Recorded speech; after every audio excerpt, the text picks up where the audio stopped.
Before I wrote my exams, I knew the things to focus on. I knew where my weaknesses were. So I put a lot of my effort in where I knew I had weaknesses. Because I sat down and I realized that what do I do with ease? What were some of the courses that I did with ease? Or the areas, let's say cardiovascular, respiratory, neuro. Neuro was my problem. But by the time I was writing the exams, neuro was my best. Because now I went to the consultants, I went to the senior residents, I went to my colleagues. How do you get the level of deletion? Ascending tracks, descending tracks, posterior column, tabes dorsalis, which part of the spinal cord does it affect? This, that, temperature, pain, proprioception, this. All these things were very hazy for me. But by planning, I knew that these were my strengths. These were my weaknesses. Okay, I'll focus a bit more on my weaknesses. As a young man, you need to know what your strengths are. Maybe you are not fresh. You got what I'm saying? There's a point in time in your life when you must be truthful to yourself. You get me? Because generally everybody says, I'm beautiful. I'm nice. Your father will tell you, wow, what a beauty. But, it gets to a point when you realize that, yeah, I appreciate God has done. But it's not like I'm ugly too. But it's not a strength. You get me? So then now, what can you make a strength? Because, see, I've seen many people marry who are not beautiful. There is something men are looking for. If you know beauty, because there are others who are also married because they are beautiful. You got what I'm saying? So everybody must know their strength. Me like that, at the point when I went into the relationship market, I realized I was not so handsome because there were other handsome guys. Like I don't have beard like Ferdinand, I don't have muscles, all that. Like, I didn't have that. So I had to use something else. Yeah, spirituality, I'll be the priest of your home. You got what I'm saying? When you get me, you get a priest. The priest of Salem. Yeah. And I was smart.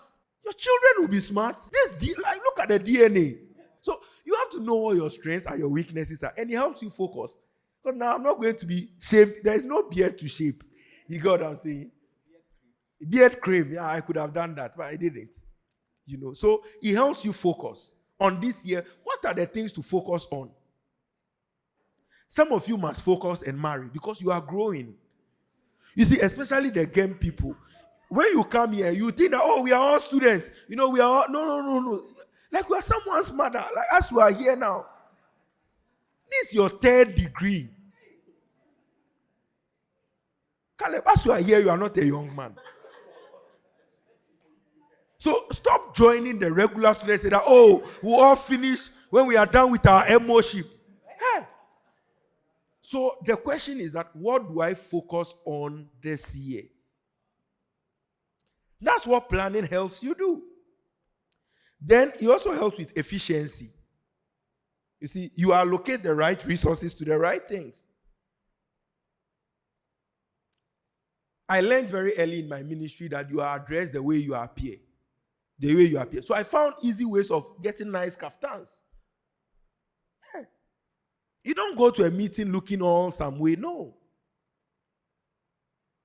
Efficiency. Where do I put the best efforts? Where do I put the best work? Where do I do a lot of work on? You are efficient. Some of you are wasting time on things that don't need work. I don't know whether you are getting me. Some of you are spending a lot of time on your relationships when you should be spending that time on, let's say, your academics. Or the men. They are breaking your heart all the time. Make money. You got what I'm saying? Or grow up in God. So it helps you to be efficient. Then it also helps you to grow. Because you realize that this aspect of my life is not growing.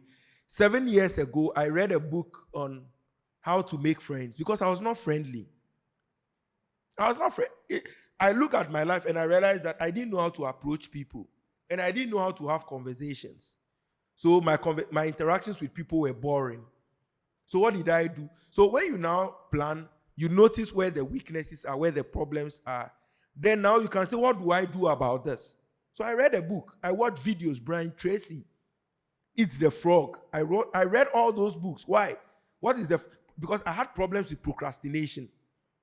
So I had to first realize what the problems were and what do I do to deal with them. But if you don't plan, you think that I'm okay. Like how many of you are here? Like, we will go for lectures, we'll write an exam. But you've written 3 exams already and you barely passed. Is there not time to now sit down? Or you even pass? But you are a credit student.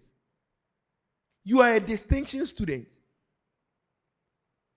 So it becomes very, very important for growth because now you know which areas to work on. And then the last one will be that control. You have control over circumstances. See, the next exams you are going to write, right? You should ask which of the courses are likely to give me problems. You should ask, and you should answer them. And then it determines what you pay attention to through the year. Please, I hope you are getting me. Like, it gives you control over situations when you plan. But if you don't plan, you don't have control. Like, things can happen anyhow. We don't get here and to now start wondering who will play the keyboard. We already know who will play the keyboard. These questions that they are asking me, they sent it to me days away. It's not because I'm smart. It's not like it's coming from my written notes. Hallelujah. That's what planning does. If we just came here and they asked me this question, I may answer, but not this way. It will not be structured. So planning puts you in control because now you know that likely I'm going to have issues here, issues there, issues there, issues there. I'll give you this example. No, I will not give you this example. It's too personal. So let's go to the next question. I was going to say that someone is in a relationship and they wet their bed. You know that if I enter marriage, it will be a problem. So this is the area I need to work on. Or you have bad body odor. Oh. No, it's true. People need to have it. You need to have honest conversation. Oh, I don't dress well. My sense of fashion is not so great. You need to plan. Then by planning, it puts you in control because now it's not like things are out of my hand. Beyond our control. There is nothing we can do about this. There is nothing we can do about that. So that's what planning does. Okay. Okay, before the next question, I mean, the parts about the control, I think I was reading one book, The Art of War, and then the writer says something that you must know that, for example, before you go and write an exams, I think Pastor always said, you must know that you've passed the exams even before you start writing the exams. And you can only know that if you have put in the effort. As Pastor said, you know your strength, your weakness, and then you adjust them. Right. But if you lived and that you can be sure that you are passing the exams. Before I write any exams, I know that I've passed before I start. Right? But if you leave things to chance, as Pastor said, you don't have control. And most of them are not having control always leads to negative than the positive. I don't know whether you've noticed that. Like if you leave things to chance, the tendency of it moving towards the negative or for it not excelling is higher than, like for example, maybe you are going to write an exam, you are not adequately prepared, and then you go and write the exams. The chances of you failing is higher than the chances of you passing. So when you talk about you having control over your life, that means that you can predict the outcome of your life because you have really planned your life very well. Okay, thank you very much for that. So the next question is, so seeing the relevance or the importance of planning as providing clear sense of purpose, clarity, focus, efficiency, growth, and giving you control over your life. What are some of the mistakes that people make when it comes to plan? Because I'm sure if I ask everybody, someone might have planned, maybe even this year, they might have started some plan. So what are some of the mistakes that we are likely to make when we are planning our year? Okay, so I'll start with what happens without planning. When you don't plan, what will happen?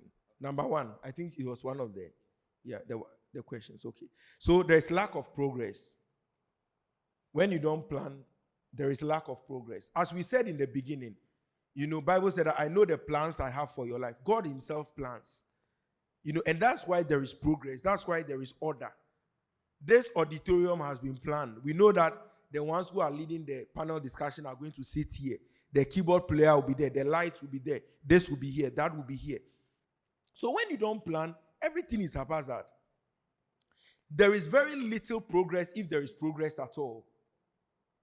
I hope you are getting me. So when you don't plan, you may achieve some results, but it will not be as if you had planned. So there is lack of progress. Then number two, there is increased stress. You see, I invigilate and I am part of many medical school exams. People are stressed. Some of the students, by the time they are in the queue in the OSCE, Say, I know it. Say, I know it. Say, I even read it this morning. No. You've not planned well. So there's a lot of stress on you because when things become chaotic, it puts a lot of stress on you. Please, I hope you are getting me. So it's important that when you plan ahead, it avoids the stress that comes because you've not planned. Then number 3 is wasted resources. You put your efforts where you are not supposed to put them.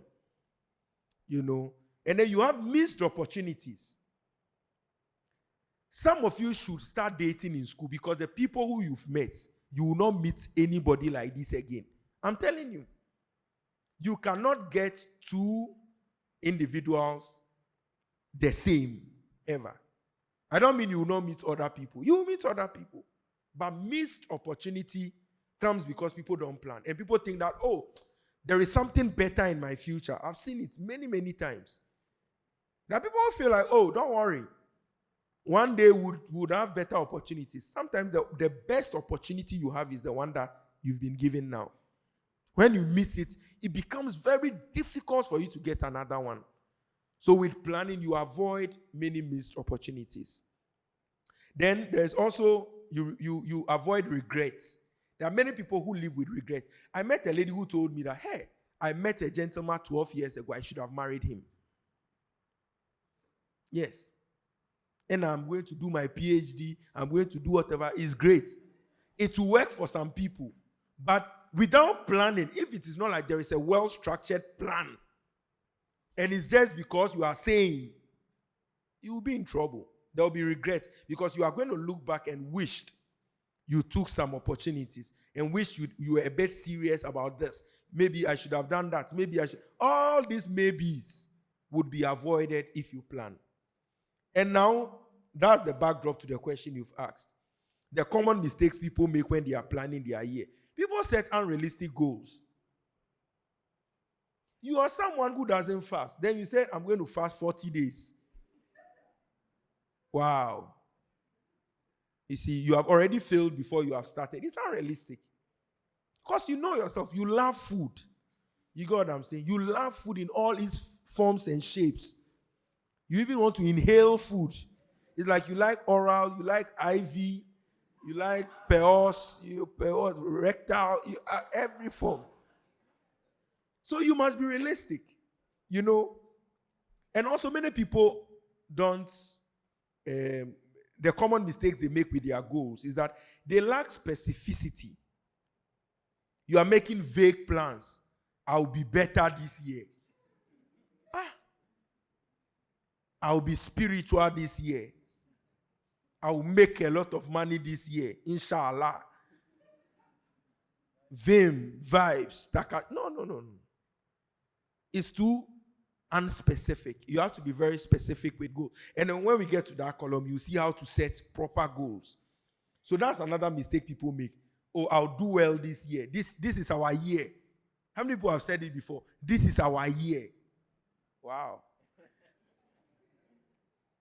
Then people also ignore priorities. You are single and growing, and your priority is to pass your exams. You are not serious.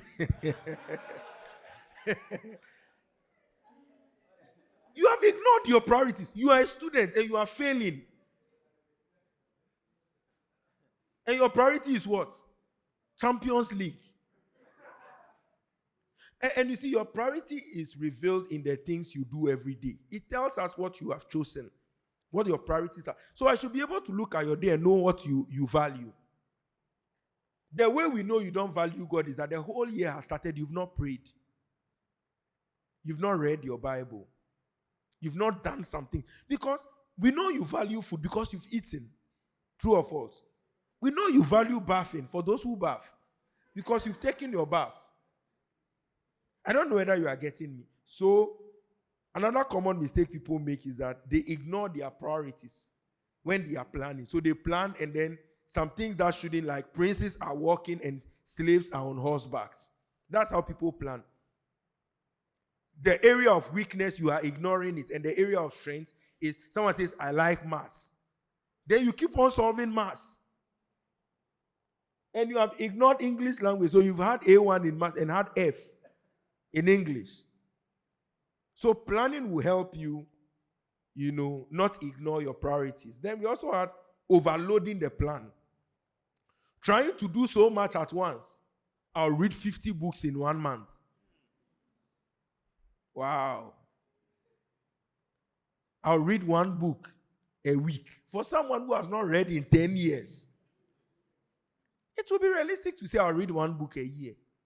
Some of you have not even, how many people here, truthfully, couldn't finish 1 book, like from chapter 1 to the end last year? Let me see. Oh, what? There's no prize. We are not giving a prize. So you see, so if you are setting goals for this year, it will actually be a great thing to read 1 book this year. Instead of trying to be spiritual and say, I'll read 1 book a month.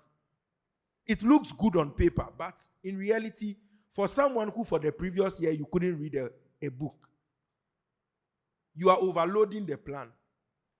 Then number 5, you are neglecting flexibility. Because you have to also be flexible when it comes to plans. You have to make changes when needed. You can plan to do A, but circumstances have come. You see, some of you said, I'll be married by 24. But by the circumstances, you are 28 now, and there's nothing on the horizon. So you must be flexible to change. Do you get me? Even as plans go, maybe you say we'll buy a car this year, but you realize that it will be more realistic to buy a bicycle. So you must review the plan and say, okay, we'll buy a bicycle. Or we'll save 10,000 Ghana cedis. Or we'll save 100 cedis a year. Then you got to September, you realize that the only thing you can save is your life. So it is also a good plan to be flexible and say that, okay, we started out saying we'll save 1,000 cedis, but now we'll save our lives. Hey, hallelujah. And another thing is that people don't review their progress. So people set goals in the beginning of the year and throw the goals away. They don't review. From what we'll be doing today, we'll review the goals on the 28th of every month. That's what's done. So sometimes, because maybe 28th, something important may happen, we have 28th to 30th for the months that have even 31st. So it's like a range of when you sit down and see whether we are on track, whether we are doing the right thing, whether we are doing or we are on course. We are doing the things that we said we would do. Please, I hope you are getting me. So those are some of the reasons why people don't do well. Thank you very much, Pastor. I'm sure a lot of us can relate to the fact that we do the planning, but it's mental. How many of us are more of mental planners? Yes, you know that in your day you do this, you do this, you do this. So the question now is, what is the importance of putting down our plans on paper, writing it down, the importance of documentation, taking it from the mental realm and making it physical, and how must we write?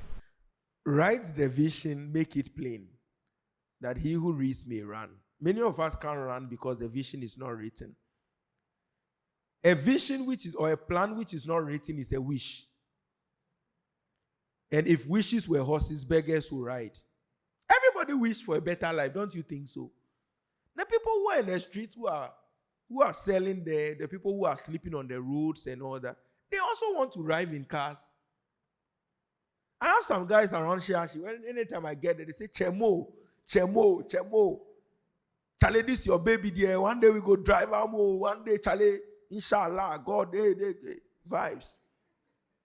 That's not how it happens. Everybody wants good for themselves. Everybody wants to marry the love of their lives. But when you look around, is that what happens? At all. So, number 1 is to write the vision, make it plain. Number 2, can you imagine if the Bible was never written? If it was in someone's head?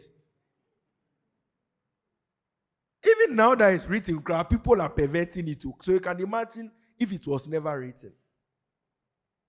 So it's important things are written. And the organizations that are doing well, you realize that they write down their vision. Even when you go to a banking hall, you see something on the wall. The vision, the mission is written so that the people who work there every day know that this is what we are working towards. It's written. So now let's go through some of the reasons why, or the power of documentation. The power of documentation. Number 1, clarity and focus. Writing organizes our thoughts and ensure clarity, because when they only exist as thoughts, right? You can be confused about them. But when they are written, it makes it clear, it makes it doable, it makes it possible. So it brings you clarity and focus. Number 2, memory aid. Do you know that the short-term memory, you don't remember beyond 7 minutes? Do you know that? Was it in church that I did the research that they did about reading? Anytime you read, you don't get more than 20%. Because the initial memory is not more than 20%. And that's why those who read a subject for once never excel at it. So if you are going to write an exam, and the day before you are reading some things for the first time, you are likely to see them in the exams, know you know them but cannot answer. Because at any point in time, you only get 20%. And that's why we record these things. And that's why, you see, when I go anywhere and I see people who you are talking to and they don't make notes, it tells you a lot about the person.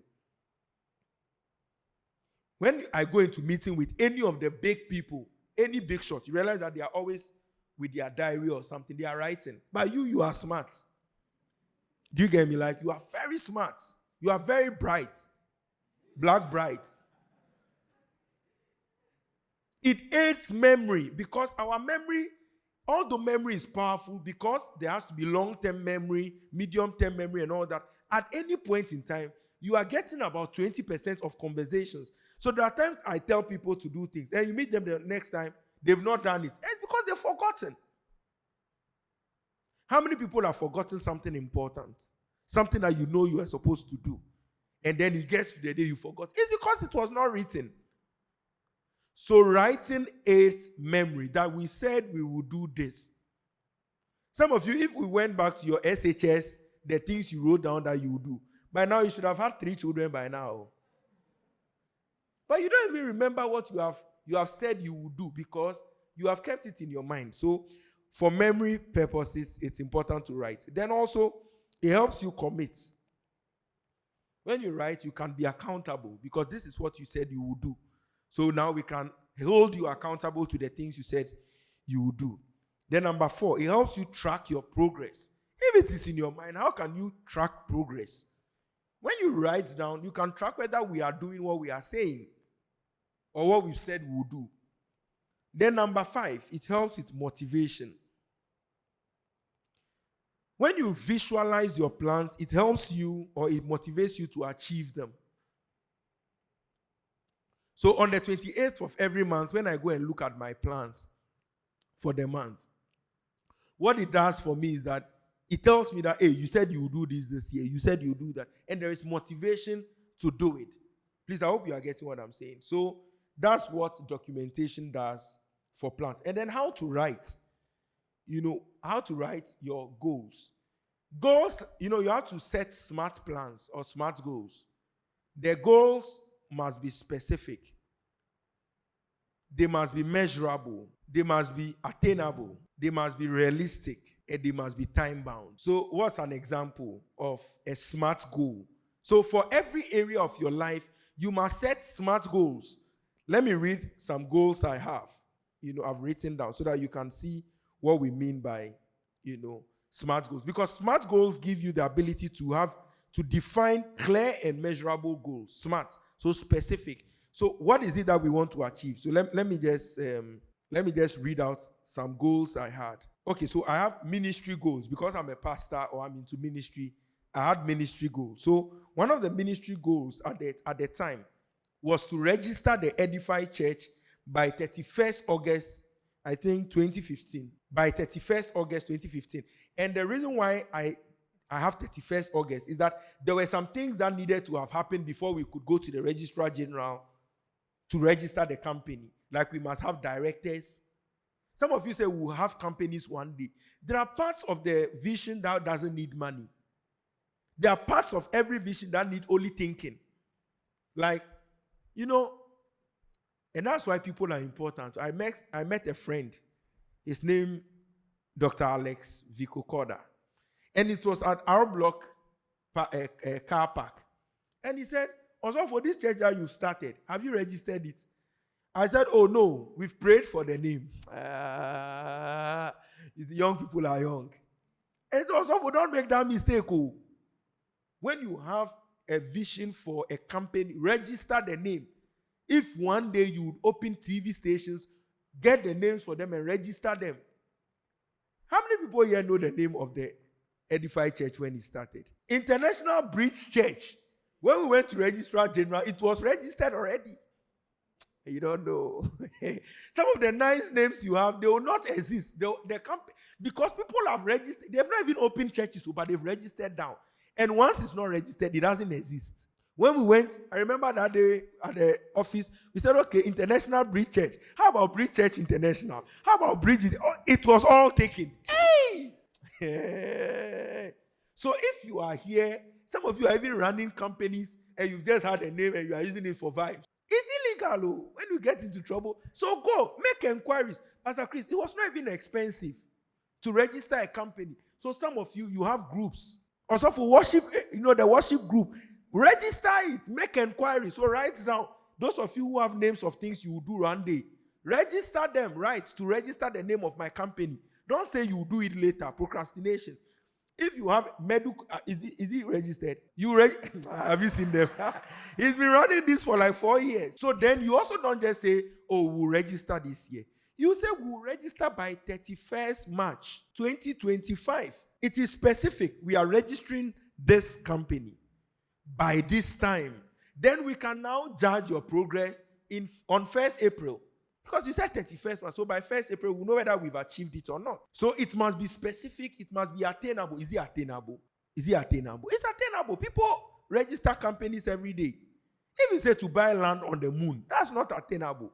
So the goals must be smart, specific, let's go, specific, measurable, attainable, realistic, and time-bound. It was my goal to marry by 31st December 2022. By the time 2022 started, I was a single man. It was my goal to fall in love by June, to find someone to marry. May Day, I started a relationship. 15th October, I married. Do you know why? I was ready. When I had a conversation with Lady Pastor, she was ready to. I said, let's do it. The only thing that made it long was the counseling. Otherwise, I would have married. She was ready. We could marry the next day. Do you get me? So I asked her, what are the timelines? She said, if you are ready tomorrow, we can do it. All this thing, talking, no, how do you even call it? Talking stage, 3 years. Hey! 2 people who don't know what they are doing, wasting their time. So it must be specific. And another thing about these goals we are talking about, they are prayer points. For we believers, goals are prayer points. I set over 150 goals last year. I accomplished about 130 because throughout the year, if I'm praying, these are the things I'm praying for. Some of you don't pray because you don't have things to pray for. Goals are prayer points. So Pastor, what's the name? Caleb, if you have goals for your YouTube channel, some of you say one day we'll do podcast. Have goals for it. To have 10 subscribers by March. So then the question is, how do we get 10 subscribers? What is the name of the channel? Do we have to register it? How do we do the graphic designing? How do we do the optics? There are a number of things that you will need to do. Okay, so the Edify Church, it was our goal to make 1,000 subscribers in a year. We achieved it. Then in the next year, we are on our next goal. We are 1,000 what? 1,600 and something now. And the year is just starting. So you must set goals. It's not by chance. There are goals, there are plans, there are things happening, and they are also not just goals and plans, they are also prayer points. So when I go to God in prayer and I have my goals written out, these are the things I want you to do in my life this year. And see God. I'm telling you. I'm saying that you try it this year and see God. When last year started, I wanted to pass my Ghana College of Physician Specialist, West African College, and start my cardiology fellowship. They all happened practically because they were my prayer points. When we are doing the Monday, Wednesday, Friday, Saturday prayer, when you people are praying, these are the things that are before me. Kai! Over 150 of them, they all happened to get jobs. I have 5 jobs now. At 2 p.m., I have a consultation appointment. 2 p.m. 2 p.m. 5 jobs. And when I show the goals on the screen, you will see it. When I started last year, Kolebu was my only job. But it was my goal to have 5 streams of income before the year ends. Some of you say you are busy. Oh, Konimo, medical school alone. I'm doing a fellowship. I'm a husband. I'm a full-time pastor. I'm a father. I run 5 jobs. And I'm not busy to come to your rooms. I'm not busy. And you are even offended I've not checked up on you. Who should be checking up on who? It's because you haven't planned, so you look overwhelmed. I have plans, so I know the time for everything. I'm saying that 2 p.m., I have to be somewhere. 6 p.m., I have to be somewhere else. When I look at the things that were happening, I needed a personal assistant. So that's how Kamakosia is my personal assistant. When this week started, what did you tell me? What message did you send me this week? I sent you the ministrations you have for this week. The ministrations I have for the week. There are people who booked me a year ahead, true or false. This Saturday, I'm going to speak at a program, and they booked me a year ahead. And Akosia organized all of them. So how can I be an itinerant preacher, a pastor of a church, work 5 jobs, and tomorrow I have a meeting at Christ Temple East. After that meeting, I'm going to Medina Estate. I'm preaching at the Balanced Church. I know how the day play out before the day comes. So I don't wake up and I'm on bed. Let me sleep again. I won't brush my teeth. Thank you so much, Pastor, for that. And with what you were saying, you are a pastor, a father, a husband, running 5 jobs. It seems you are running your life like a business. Yes. So how can we run our lives like a business? So that one will come when I have my session, which is coming. Because that whole session is how you can properly run your life. How you can properly run your life. So I'll answer that in the next session, which would be the last session before we leave here. So after this session, I have one session and then we'll go. So don't worry. So I'll answer that day. Okay. Our last question, I don't know whether you would also address that, but that's how to plan for the various aspects. How to plan for the various aspects of your life. So everybody here must have this aspects of your life. So your personal growth. You must make plans for personal growth. I think 7 years ago, I had to read books on public speaking. You see, you are laughing. You realize that you've been laughing intermittently. It's something I learned about public speaking.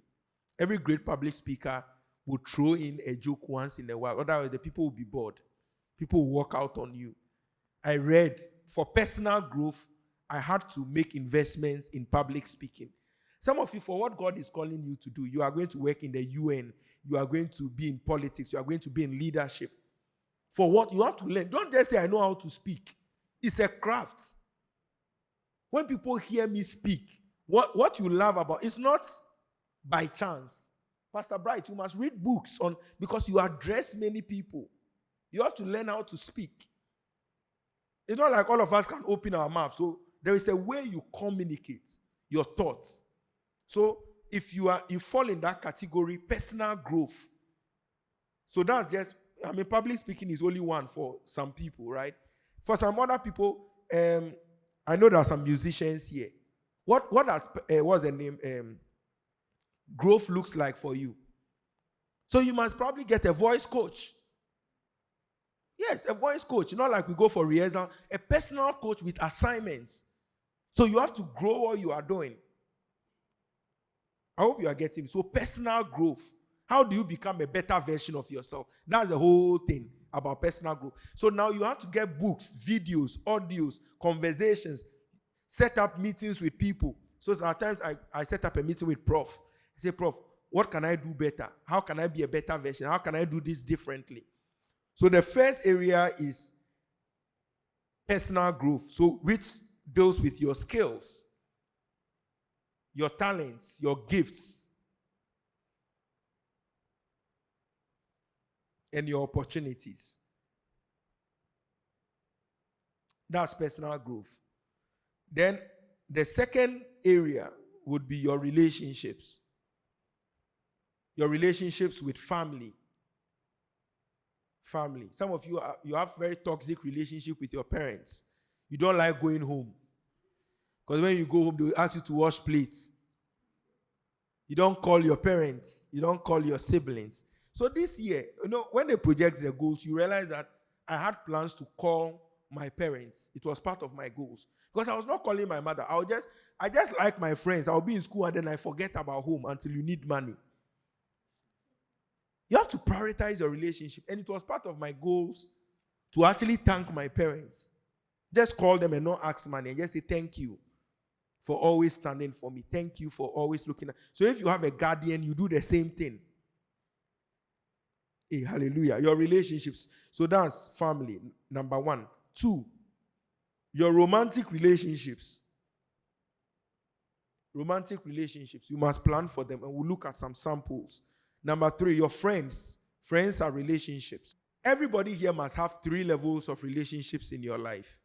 Those above you, those are your level, those below you. And they must be 30, 30, 30. 30% of your significant relationships must be above you.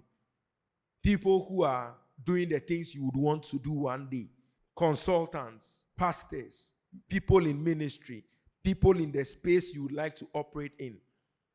Most of my real friends, when I say friends, the people I have very close relationships are not my age mates. In fact, people are surprised when they find out my age. Because all my very close people are 40, 50. The people I interact with, Prophet Gwedi Nyamiche, hey, look at what he has accomplished. 1 minute with that man will stretch your brain. I went on their church property. Hey! In this Accra, the excellence in sound, backdrop, you need people like that. So this year, if all your friends are people who you can only be making fun with at our block, there's something wrong with you. If the percentage is in such a way that 70% of the relationships you have are at your level, there is a problem. Many of the people in your life should be above you. Because one conversation stretches you a lot. But you also I have friends who are at my level, they are my age mates. We only joke around. We only have fun. Charlie, what's up? What they happen? How things they go. We just make fun. And then there are people who are below me. It's not because I'm better than them, right? But you should also invest in people who are coming up. You know something that can be a benefit to people who are coming up. And you must this year look for people you can mentor. People who you can. Some of you here should be going to senior high schools and talk to them. It's not too hard to do. Some of your schools you've gone through SHS. Just call some people you know, they will take a trip and say you want to come during one of their Wednesday, whatever, and just talk to their kids. Listen, relevance comes through the things you do for other people. If a wache seller cooks wache for himself or herself, nobody claps for you. Nobody gives you money for cooking for yourself. You are only rewarded for cooking for others. The carpenter has relevance, making chairs for other people. The musicians, they sing for themselves in the shower. Nobody pays you to do that. It is when you sing for others. So you must look for an opportunity to do something for other people. So that's relationships. Then you must have your health. Some of you must do your cholesterol level. Because we have 3 types of fats. There is fat in blood vessels. There is fat in organs. And there is fat outwardly. That's why there are some very slim people who are very unhealthy. You know that. There are some obese people who are very healthy. They have clean blood vessels. Their organs are clean. But they may look big. Do you get what I'm saying? So it's not about, I look healthy. It's not about looking healthy. You must take your health seriously.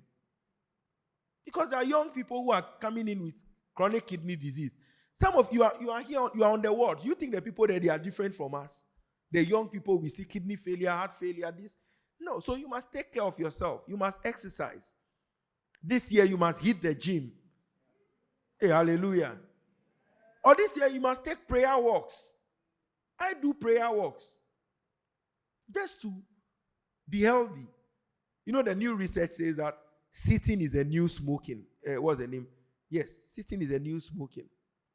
Sitting gives you the same health risk as smoking. And most of our lives are sedentary. You come and you go to class, you sit there for 3 hours, lectures, then you come home, you come to the ward, what's the name? You come to the hostel, you lie on the bed.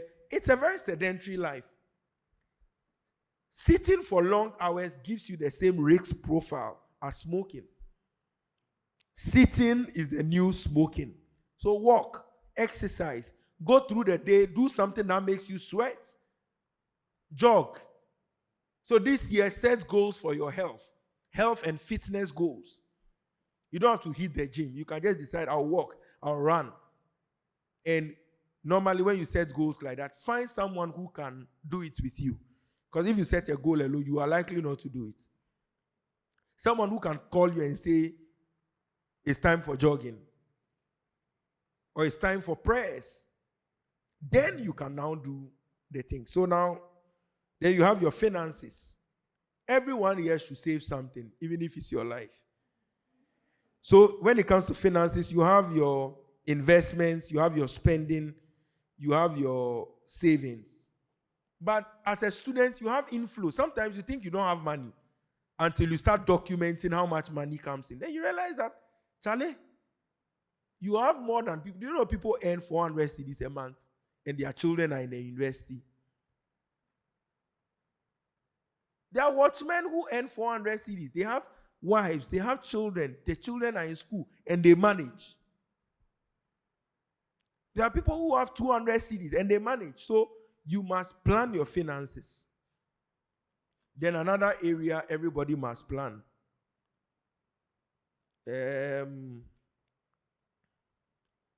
Your professional life, professional development. Professional. So your academics/profession.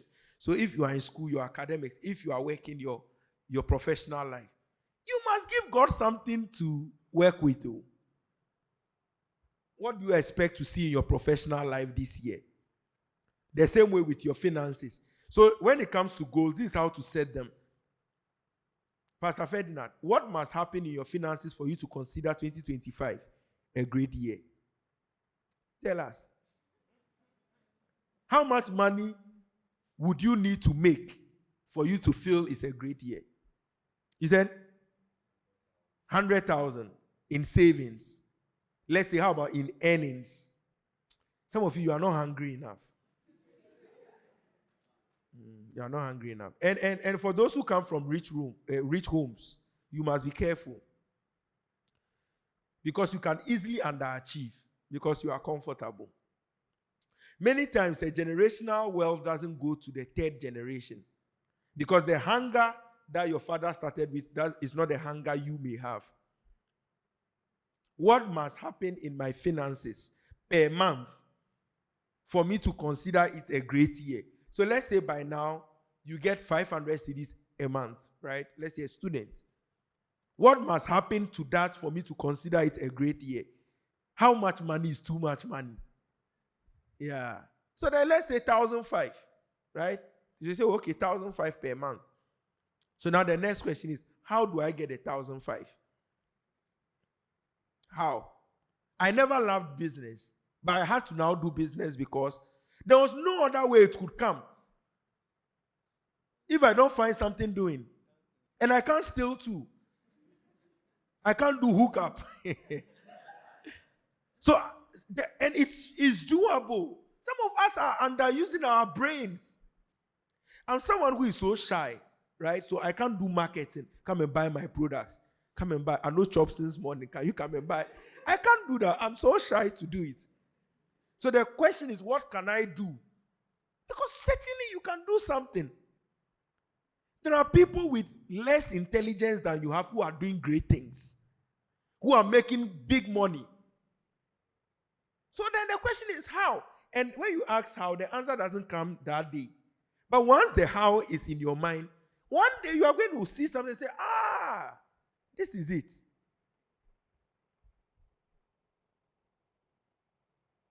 This is it. One great man I knew told me, I asked him, how do you make money to finance your family? He told me, I sell salt. I buy the salt during the dry season. And then I sell it during the rainy season. About 10 times the price. You see, there are things that you are not willing to do. That's where the money is. As a student, what can I do with 500 Ghana cedis? There is something certainly you can do. It's not always buy and sell. It can be services that are rendered. I had a friend who had laundry in school. She never had a washing machine. He just got the people who wash and created a system where your clothes, they come for them. You know, the ones who wash at our block, they don't iron. But now they got someone who could iron. Because medical students, they have a lot on their plates. They struggle to wash. You are one idea away from so much money. One idea. You don't even have to go and say, so now they just did posters. Laundry services.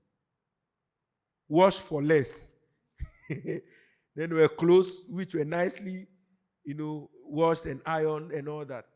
So now when you give your clothes to the person, so on Friday, she goes around taking the clothes, you count with the person, they wash, they iron. She doesn't do the wash, she doesn't do the ironing, but she puts a profit on it. Because these people, they don't charge anything for the washing. And when you compare the price to the laundry around Kolebu, it's about twice the price. She slashed the price and became a competition. So the 1,005 is doable. So now you ask why or how, how do I make it? Then now you allow God. So when you go to your prayer times, one of the very common prayers I pray is, God, give me ideas. God, give me ideas. God, give me ideas. Because you are one idea away. This chair is someone's idea. The light is someone's idea. The keyboard is someone's idea. The laptop, someone's idea. The carpet. If you take ideas away, we'll all be naked. It will all be absent because your creation is God's idea. Your spectacle is someone's idea. Your shirt, your hair. Even the color of your shirt is someone's idea. Let's make it yellow. Let's make it black and white. Let's make it black. You are one idea away. Okay, so let's hasten to your spirit. Have I mentioned spiritual life already? Your spiritual life. You have to make investments in your spiritual life. Watching YouTube videos was an investment I made in my spiritual life. And not just anybody. Anybody who has your ear has your destiny. Don't just go and listen to any random person because they are popular. What is the fruit of their ministry? It's not about what they are saying. No. What is what they are saying? What is it producing? Like, do you get what I'm saying? It's not about how nice what they are saying is. Do you know why your parents can trust you to come to medical school? It's because medical school keeps on producing doctors. Some of the best around the world.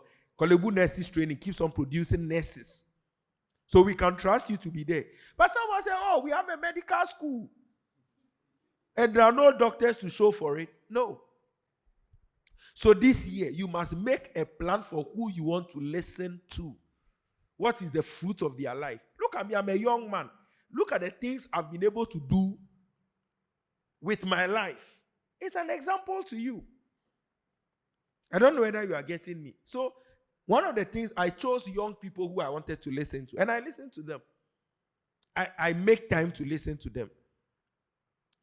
Your word study life, your prayer life, Bible studies, whatever. And some of you have very nice plans. Just that there's nobody holding you accountable. And when you set goals, you must send your goals to someone who holds you accountable.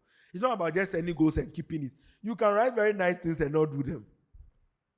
When you write goals, find someone and give it to the person. Someone who is most likely above you or beyond you, or who can call you and say, how did the exams go?